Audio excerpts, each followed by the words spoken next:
Good day, familia. This is Ray Collazo, and you're watching and listening to Bomba Live, the talk show you've been waiting for your entire life. Please follow Bomba Live on YouTube. Subscribe to our YouTube channel. We're providing you 2 episodes per week that are really getting at connecting. It's the talk show you've been waiting for your whole life. So, really talking about politics, culture, the news that impacts our community, and con sabor Latino. This is Host Ray Collazo, and we're really honored to have someone that's really one of the top Latina leaders in the country as it relates to the issues that are really impacting our community. We're going to touch base today about immigration, the gun violence crisis that this woman is taking incredible leadership around, and some of the other issues impacting our politics, like the ongoing debt ceiling votes that are taking place literally as we speak. And again, honored to have this great colleague and friend and leader on the show, coming in from South Florida. The first Latina Congresswoman ever, South American born Congresswoman who's done some incredible work in her career, and a great friend, Debbie Murcarsel-Powell. Welcome to Bomba Live. Hi, Rafael. Thank you so much for having me and to be able to discuss so many important issues that we're facing right now, especially for Latinos all over the country. There's no question about it. A point of personal privilege, I got to shout out the fact that, of course, you're not only the first South American-born member of Congress, a woman of Congress, but of course, the first Ecuadorian American to be in Congress. And I want to shout out that wonderful community. Ecuadorians don't get enough shine, as far as I'm concerned. And we have a great network of friends, and I have a few friends I want to make sure we shout out. Grace Bonilla, who's an incredible leader out of New York City. Beto Yeyes, that collaborates a lot with my brother in music. A great activist here who's actually a very senior member of the Governor Phil Murphy administration, Andrea Martinez, who I don't know if you know Debbie, but want to make sure you're connected to Andrea. She's tremendous. And my local assemblywoman here in South Jersey, Gabriela Mosquera, is Ecuatoriana, who does a lot of leadership in among veterans issues and domestic violence issues. So a lot of great and of course, Christina Aguilera. I mean, got to shout Christine out.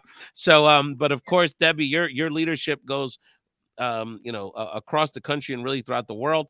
It's amazing, Debbie, in the short time you were in Congress, you did so much, whether it was supporting TPS holders from Venezuela, support for the Venezuelan community here and abroad, the work you did, $200 million for Everglades restoration, really brought the conversation around Latina pay equity to the forefront of American politics. So, Debbie, just a great champion for our community.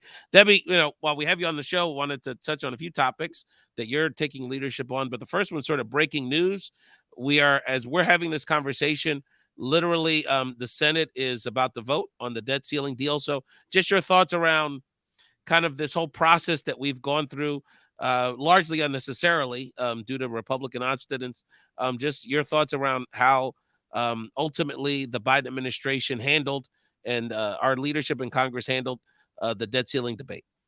Well, I have to say, Rafael, that this has been a huge victory for President Biden, showing the American people once again that he is able to negotiate, to talk and reach across the aisle to make sure that he does the best work for the American people. So I've been listening to the news all morning long, and Republicans are saying it's a win for them. Some Democrats are saying it's a win for them. But this is actually a win for the American people and for our country. And President Biden is showing us what it is to govern. It's very easy to attack and politicize every issue. It's very difficult to govern and be able to pass these really impactful pieces of legislation. And let's remember, he's done this time and time again. I mean, the president was able to pass a bipartisan infrastructure bill that invests significantly in roads and bridges across the country. We know if you travel across the United States, you're seeing that we need those investments, and they're creating jobs that we've been needing to create, good paying jobs that really helps Latinos all over the country. He also was able to pass the bipartisan Safer Communities bill, which was a first step to addressing the gun violence epidemic that we have in this nation. And once again, negotiating and being able to reach an agreement with MAGA Republicans in the House of Representatives. I mean, talk about the art of the deal, right? We heard Trump talk a lot about that, but it's really been President Biden that's been able to reach across the aisle, bring people in. And we saw what happened in the House yesterday. The majority of Democrats voted in support of the bill. Not all Republicans voted in support of the bill, but together it had 314 votes. And what's significant about this is that the president was able to protect some critical programs that we know our communities rely on, like Social Security, Medicare, benefits for our veterans. And so this is a huge win for the country. And I think it's going to be very helpful as he starts building his campaign for 2024, because Americans need to realize that the only choice for our country to continue to move forward is President Biden. You know, Debbie, I want to briefly give people kind of a historical context to this conversation and really get to and touch on my thoughts on playing, based off your excellent analysis and kind of laying out where we're at here. I would say certainly for the last 20 years, this, and you could argue further, but certainly the last 20, big picture, Clinton leaves office in 2000 with a budget surplus. And that was not that long ago, 23 years ago, a blink of an eye in politics. And starting with the Bush administration and really in 9/11 and the subsequent, incredible amounts of resources and human capital, most importantly, but financial investments in these multiple wars that had questionable motives and ultimately outcomes. And then going from there, Republicans have talked a good game of fiscal responsibility, but Bush and then in particular Trump have totally blown the budget up. And Democrats, starting with Obama, now Biden, have had to kind of play cleanup jobs and try to do the best he can with balancing, wanting to have the kind of strong social programs that we need and sound policies that we need to make investments in the people of this country, while Republicans talk a good game, but, when they're in power, particularly during Trump's era, put all kind of money on the credit card, and then not wanting to address going to this specific negotiation, wanting to, cut things like food stamps for needy people that are 52 years old, and some of the programs that you talked about, Debbie, that Biden largely defended, and not wanting to address the bigger issues that are impacting the budget and the deficits of our country, which is we're not properly taxing the top 1% richest Americans. There has the Pentagon and the humongous chunk of resources that our federal budget has as relates to our military spending, which obviously is important, and we want to make sure our military is properly funded. But it's a tremendous amount of money, a big chunk of our spending. They don't want to touch that; they just want to increase spending. And it's been, I believe, the Pentagon's the only agency that has been audited in a long time. So there's lots of issues there. And again, for people to say, well, Biden's old, Biden's this and that, Biden's experience. To your point, Debbie, and his ability to not necessarily try to grab the headlines and win the news cycle, but effectively broker a deal that minimize harm in this case, really shows us why another example of Biden's efficacy as it relates to being president of the United States.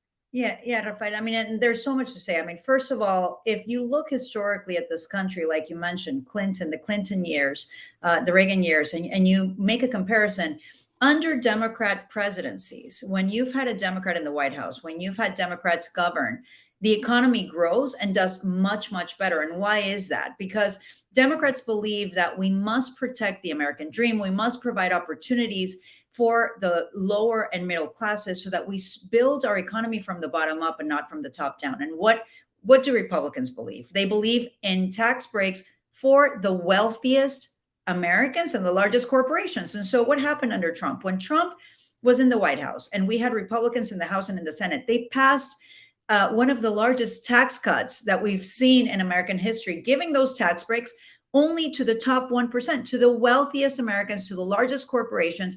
And what happened? It added more than $1.7 trillion to our deficit. So we know that these extreme Republicans are not serious when they talk about reducing the deficit. They didn't want to pass any sort of laws that would actually require corporations for them to pay what they should be paying. We know that teachers, nurses, the average American worker, they're paying their taxes. Meanwhile, companies are going by with paying the minimum amount of taxes in their tax bracket. And so if you really want to reduce the deficit, if you want to continue to bring revenues to the government to provide these significant programs, to make sure that seniors can retire with dignity and they have access to good quality healthcare, so that we can actually tackle the crisis that we have facing this nation as it pertains to climate change so that we can protect our coastal communities. We need those revenues. We need the government to be able to tackle these challenges for the nation. Then you need to also talk about the tax breaks that were passed under a Trump administration and that needs to be addressed. And so they're not serious. They like to use a lot of these issues, which are so critical for everyday Americans, but they use it to politicize everything and not really to propose any significant agenda that's going to address the issues that we're facing in this country. And we're here, and this is your host, Ray Collazo on Bomba Live, talking to Debbie Murcarsel-Powell, just a fantastic advocate for our community and a historical member when she was in Congress and continue to serve our community in very many capacities. So turning to sort of who are the real economic engines of places like Florida, the immigrant community. We're talking today, Debbie, on June 1st, the day without an immigrant, and it sort of has been an organic, local, and now national movement of immigrant activists that are really pushing back on your governor, Florida Governor Ron DeSantis's, sort of aftermath of this shameful Florida state legislative session, which passed many bills that'll harm and restrict the rights of most Floridians, frankly. And we'll get into a few of those in a second, but just on sort of the aftermath of SB 1718, which is demonizing, punishing, and really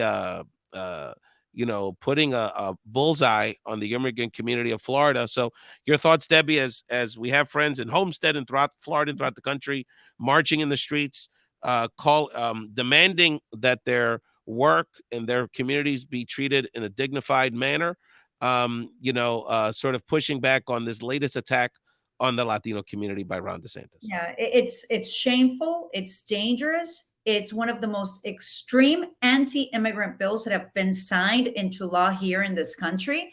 And let's remember, let me just say, Rafael, as an immigrant myself and you as well, and so many millions of immigrants in this country, what we want is to make sure that we have a good paying job to provide for our family, to make sure that we give opportunities to our children, the opportunities that we weren't given when we were in our home countries. And the economy of Florida is really built on the backbone of immigrants. You are going to see our economy here in the state possibly even come to an economic halt because of this piece of legislation. We have over 700,000 families living in the state of Florida that are mixed status families. And part of this legislation would make it a felony for someone that knowingly is driving someone that does not have legal documentation in this state, and they could end up going to prison for just driving. It could be a relative for driving them in the state. Small businesses and businesses all over the state are actually uniting in protest, standing together with several organizations specifically today to demand justice. We are not going to be able to feed families in the state of Florida when you have the labor force that actually works these farms all over the state being persecuted, criminalized, offended. And let's remember, the reason why immigrants in the state of Florida and immigrants all over the country don't have their legal documents, it's because of the complete negligence and incompetence of several federal agencies that have not been able to provide the necessary framework to give immigrants a path to legal status, whether it's work visa, whether it's a green card, whether it's a path to citizenship for dreamers. When I was in Congress, we passed the DREAM Act, and that bill's still sitting on the House floor and on the Senate. Why have we not done that? We need to start somewhere. And I think it starts by providing a path to citizenship for our dreamers, making sure that we can give legal status to workers here in the state of Florida and all over the country. Immigrants want to work. They want opportunities. They want to protect their families, be able to feed their families. They don't want to be once again facing these discriminatory laws that really put a lot of communities in danger. Florida Ron DeSantis, on some level, we don't want anyone to suffer, but on some level has really put to the forefront of the hypocrisy that Republicans have approached this debate for decades. So on one level, we're demonizing the immigrant population. They're invading, they're taking jobs. And on the other side, we all live, all of us live in economies, local and national, that benefit from this immigrant labor. whether they're documented or not, you know, and all these industries. You don't have you're not going to be able to sustain an agricultural economy in Florida without this immigrant population you're talking about. You're not going to be able to sustain the construction industry. You know, all these other industries. I mean, the Latinas that are the driving engines of you know, there's no hotel that's getting cleaned Look, without these Rafael, populations. you go anywhere, especially in South Florida, you go anywhere, you go to a restaurant, you go to a hotel, senior living facilities. Okay. Some of the largest donations to the Republicans here are owners of these assisted living facilities or senior living rehab centers. And I would love for Governor DeSantis to go and ask for documentation for the people that are actually taking care of our seniors here in the state of Florida. Most of them don't have documents, and yet they give money to his campaign coffers. So they're going to probably be left alone. So is he going to be raiding businesses, or is he going to be attacking the most vulnerable population here in the state? It's also putting in danger the health of these families, because he's now putting a requirement for hospitals to provide to the state if they're providing any sort of health care to immigrants that don't have legal documentation. I mean, this is just, it's not only cruel, but it's really dangerous for our communities. And it's going to impact negatively on not just our economy, but also the health of our communities here in the state.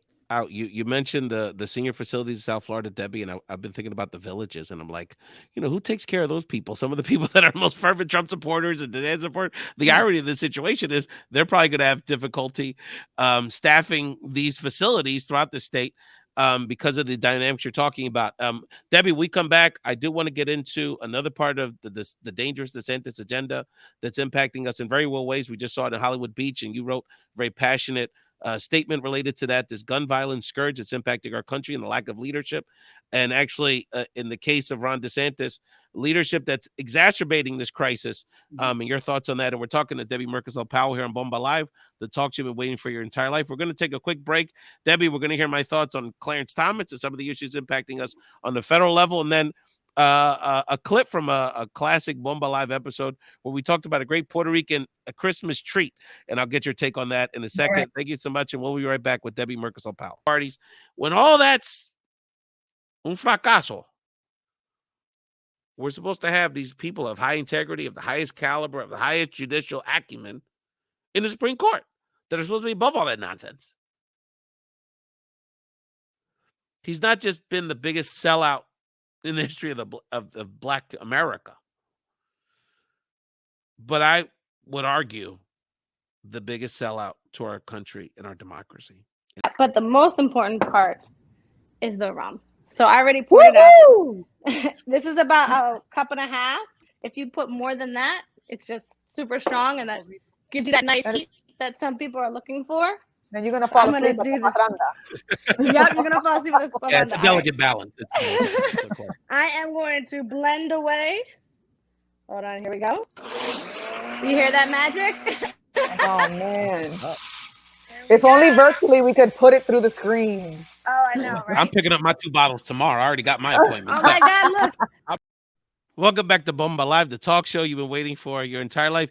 Debbie, do Ecuadorians have an equivalent to coquito? What do y'all drink? Rico, ese coquito sí que es claro, bomba, Rafael. Claro, claro. And I know, Debbie, you got a lot of love for Puerto Ricans in South Florida, a lot of your constituents and friends. Do Ecuadorians have a Christmas drink? What do you have? Oh yeah. And I'm forgetting the name. Rompope. We have it rompope. That's what it's called, but it's pretty much the same. It's like rum with cream and milk. My husband actually has his own recipe for it, and we make it every Christmas, and we're always very scared because I don't know what he puts in there, but we have to be very careful when we drink it. But yeah, rompope, que rico. And we have like this mint liqueur also that we drink that's so, and it's sweet, and it has mint, and it has a little bit of cream. Like, I think we add leche condensada to everything, you know, the condensed milk. I think we add every drink, any opportunity we have to our desserts, we add that. And that's what I'm thinking about right now. That is fantastic. I used to have a organizer in Pennsylvania, Dominicana, Gabriela Polanco, who I'm sure is watching this. And Gabi, one day I got really sick. It was during the 2008 campaign. It was all like do or die. That we were all so excited that time. And I remember she brought me mama juana, with the Dominicans, with their concoctions. And I said, I don't. We She said, don't worry about what's in it. It's going to take care of you. So sometimes you just have to take a leap of faith with our my natural remedies. Tú grandmother sabes. my grandmother would make it. I know exactly what you're talking about. Piruleta, we call it. Okay. And it's like, it has like a raw egg, and we would put, I mean, I remember watching her put like a raw egg, and I think she put like some rum and I don't know what else, but it didn't taste very good at all. But that brought you back from the dead. If you had like a really bad flu and you had fever and you just couldn't, you would drink one of them. It was like medicine. It was like the medicine of mi abuelita. Is that what you were drinking? Like Oh yeah, no doubt. Yeah, my abuelita had a similar Puerto Rican concoction as well. raw egg. Like, who gives their grandchild raw egg and whiskey? But it worked. That's so Latin. That's so Latin. Can you imagine giving But that? you went to school the next day. I mean, that's how it is. It's amazing how it works. That's Debbie, right. with the time that we have with you, the other issue you've taken national leadership on is this ongoing, and we need to bring you back to really dive into this in more detail. But around gun violence issues, this is a real crisis on so many levels, and again, Republican obstinance has really held us hostage, literally in our own homes. People don't even want to go outside anymore, be in public places. This latest terrible incident at Hollywood Beach. So Debbie, we could certainly, there's so many elements to it, but I want to specifically ask you, this is again another example of the danger of Florida Governor Ron DeSantis not only implementing policies now open carry, where basically it's the Wild Wild West now in Florida legally, but the potential danger he can raise to potentially being the president, how that would impact Latinos and all Americans around the country. So just your message to our community around how Ron DeSantis's horrific leadership around the gun violence crisis is something we cannot afford as all Americans.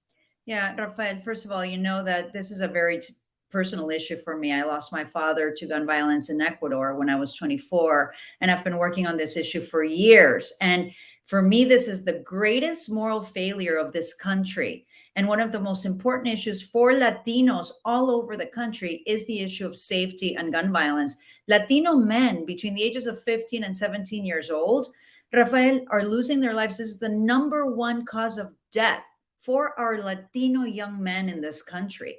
Many of us flee violence in Latin America to then find ourselves being scared to send our kids to go to school or to go out to the grocery store because someone can walk in with an AR-15 and kill many, many people in a matter of seconds. This has to stop.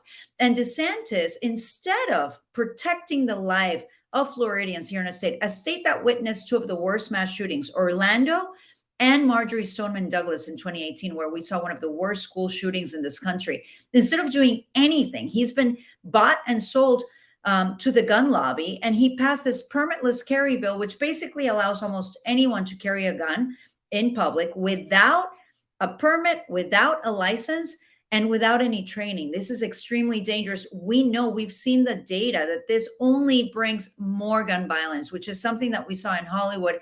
And it hasn't even gone into effect, Rafael.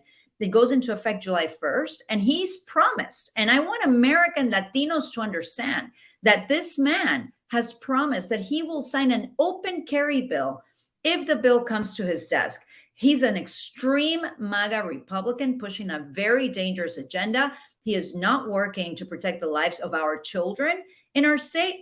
He is with the gun lobby as it pertains to gun violence. And Latinos, we have a very strong voice. We need to stop this man from walking into the White House.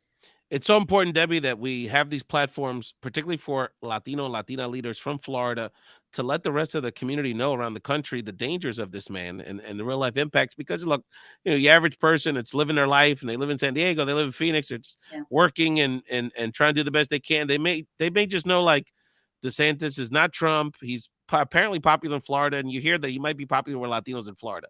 So the fact that, and I wanted to give you this, it's kind of a Bomba Live exclusive, Debbie, is that with my day job at Unidos US, I'm the executive director of the Unidos US Action, and we're actually starting an ad campaign next week to inform the Latino community in places like Las Vegas and Phoenix and South Texas on the dangers of Ron DeSantis. So, we'll certainly let you, and we're going to do it in both English and Spanish. So we'll certainly keep you informed so you could share it on your platforms so we could really educate our community around how dangerous this man is. Because if you think, well, anyone could be better than Trump, this man not only has, as you said, that full MAGA agenda, that extreme right-wing agenda, but also has the political skills to implement some of this stuff, unlike Trump, fortunately. Briefly, Debbie, we haven't had a chance to talk about with the time that we have, just this. He's also attacking women with the 6-week abortion ban. So, just your message to women around the country around, now basically in the entire south part of this country, we have an abortion ban in the entire region. So just anything you wanted to share, particularly with Latinas around the country, around not only DeSantis, but how they should be feeling and what they should be doing to raise their voices around protecting the rights to for their own bodies. Yeah, and this is what I want to say. Look, I'm a Latina. I'm a Catholic. I was born Catholic. I went to a Catholic all-girls school all my life. I went to an all-boys school, Debbie. Yeah, We got to talk about it. I was an altar boy, the whole thing. Absolutely. But we also know as Latina women, we know that for many of us, we are the main breadwinners of our household. We have a lot of faith. We are completely devoted and dedicated to our families, and we should never allow any government official, especially right-wing extreme white men, to tell Latina women when and how they can start a family. This is a personal choice. This is about our civil rights, our civil liberties. And look at some of the most conservative countries in Latin America. Okay, look at what happened in Argentina. Look at what happened in Colombia and Mexico. They have passed laws protecting women's freedom to choose when and how they are going to start a family. This is also about our healthcare, making sure that we can access quality healthcare.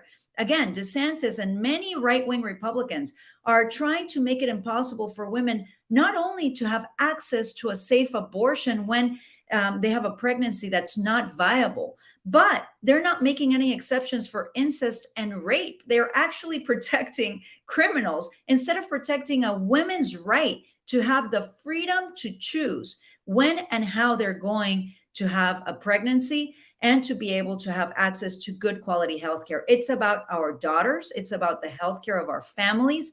It's about the empowerment that we have as women to be able to continue to grow in the economy. I mean, it affects every aspect of our lives. And again, Latinas, we are strong. We are, I am very fortunate to have an incredible husband, but we know who runs the families in our houses, right? And it's the moms, it's the women.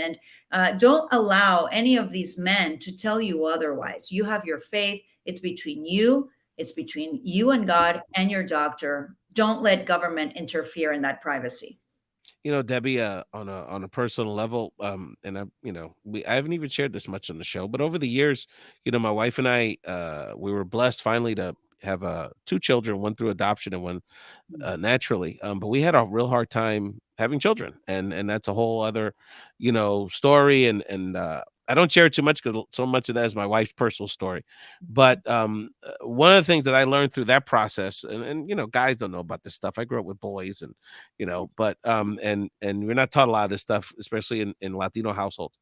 But that I had no idea all the different complications and variations of experiences that women go through medically in the pregnancy process. And so there was scenarios where, depending on the state we lived in, my wife could have been prosecuted in some of these states, by just kind of basic common sense medical decisions that we made in consultation with our spiritual advisors and our healthcare providers and in our own personal. But that was ultimately choices not only that by right she deserved to make, but that were only logical from a health perspective. So, we are not only endangering the rights of women in this country and in particularly disproportionately Black and Latina women and young women, but we're impacting their health. Literally, this is life and death scenarios that we're now throwing women into for unnecessarily.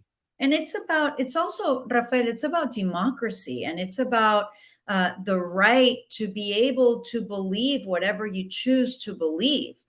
What the Republicans are trying to do by also suppressing a woman's voice and suppressing our freedoms is really trying to take full control of governing. And it makes it much more difficult for women to be able to have a seat in not only in government, but also in corporate or media or boardrooms or businesses. I mean, it's making it very, very difficult for women to have that empowerment, to be independent, to think freely, to make their own choices. This really is also an attack on our democratic governance in this country. And that's why I bring up Colombia, Argentina, and Mexico, because women stood up to those attacks. And that's why they were able to pass legislation and laws that really make it against the law to persecute any woman for making the choice to end a pregnancy because it's not a viable pregnancy. So this is really about freedom, and it's about civil rights and protecting democracy in the long run.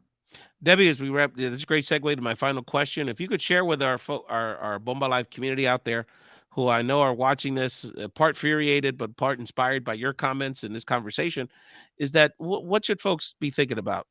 Not whoever's watching this that feels frustrated but feels like overwhelmed. Wow, I live in Florida, but it's hopeless. The majority, they control everything. The Republicans, supermajority, DeSantis, are scared about the political prospects of 2024, and maybe living in Texas, dealing with that whole crisis there with Abbott and his leadership. So what can people do? What's your message to people that feel they're just one person? They may not be politically have a lot of experience in politics. What they could do to address some of these issues we've been discussing? Yeah, well, first of all, it's a tactic by authoritarian regimes to spread misinformation, to make you feel hopeless, to try and instill apathy in their civic engagement. And so don't allow that to happen, because even though they're very loud, there's a lot of misinformation out there. There's a lot of misperception on what is really happening. The majority of Americans want unity. The majority of Americans believe in democracy, and that's going to require civic engagement, full civic engagement. So what I want to tell all of your listeners, whether they're Latino listeners or not, that anytime that they see anything on social media and the internet, even on the news, to do your own fact checking, to not get discouraged, because it's very easy to see a lot of negativity in all of the social media platforms, and then you immediately become deflated. I can tell you that I have a lot of hope, because I have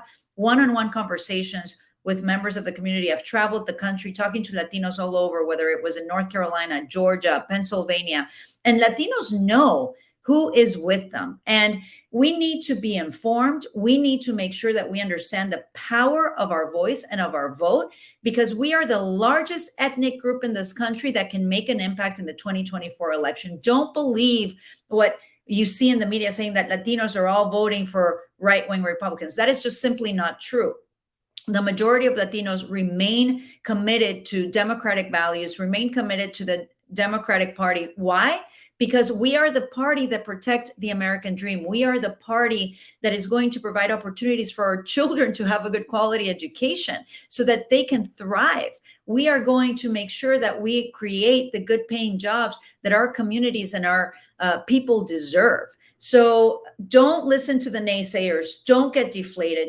That's a tactic that they're using so that you can stay home. We can win. We are going to win. This is what I tell people here in Florida all the time, that there's more of us than there are of them. And you just can't allow these loud voices, whether it's on the internet or on some of these cable news channels, for them to make you believe that it's all gone. But we are the last line of defense. I can tell you that, Rafael. So we have to, with all the power that we have, make sure that we're activated and we're ready, whether it's registered by mail, whether just check your registration card, make sure your family and your friends are registered to vote, and just make sure that they come out and vote when you have your local, state, and federal elections in your state. Debbie Murcarsel-Powell, that's a great way to wrap up this show. Debbie, thank you so much for doing this. I look forward to continue to have you on the show. Thank you for the great leadership you're taking, not only to defend the rights of the immigrant community, Latinas, but also the work with the Giffords family that you're doing. I think it's so important that we have Latina voices and more diverse voices in this ongoing gun crisis debate. And so we stand with you 1,000%, and we're going to continue to work with you. Got some other exciting stuff coming up with the Action Fund Impact, which I'll share with you offline, and we would love to find some ways to collaborate with you. Debbie Murcarsel-Powell, thank you so much for joining Bomba Live. Continue to support the work that Debbie's doing, and subscribe to Bomba Live on YouTube. Have a wonderful day. Thank